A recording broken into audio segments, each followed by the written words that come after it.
And so when you focus on countering violent extremism, a large part of that is focusing on the youth. Am I right? Yes, indeed.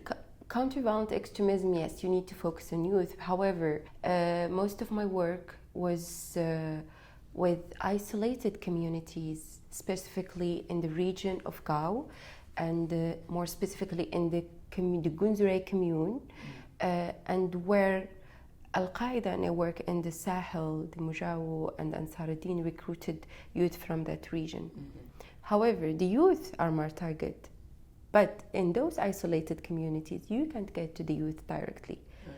So yes, there was a pre-research phase, which is based on engaging with the imams, with the elders, and talking to them, and building a trust. So, and this was very important, working with those isolated communities. Yeah. So to introduce an education project in Quranic schools, madrasas, because like research showed that many of the youth who graduated from the madrasas were recruited by the Mujao, and they worked in their administration during the occupation. So our target were the youth in the madrasas, but we had to engage with the elders, with the whole community, visiting them, and breaking this isolation and building a trust. So this is the first phase, which was very important. Yeah. Is there a story that sticks out to you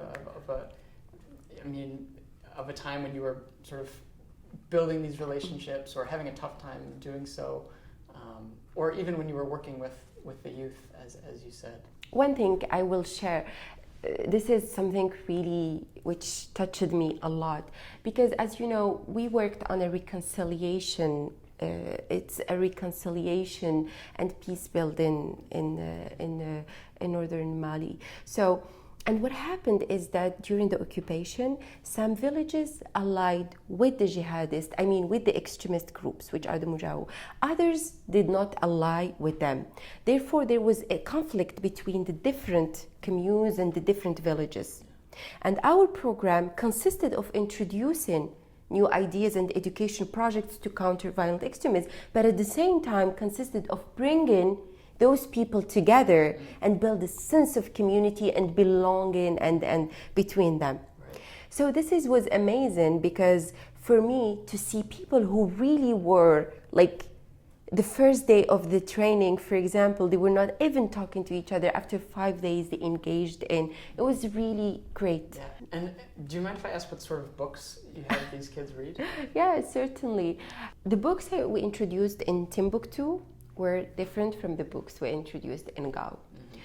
Most of the books we introduced in Gao were written by Muslim scholars, such as Ibn Tufail, and the story of Hayy ibn Yaqdan, which is an amazing philosophical tale which really promotes critical thinking and critical thinking.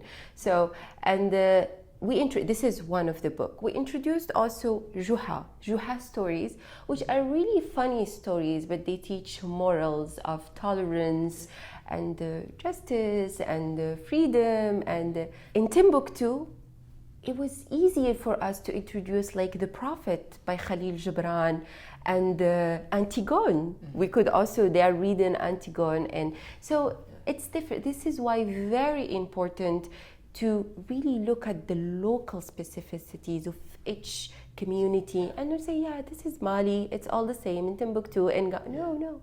It's really different from one place to the other.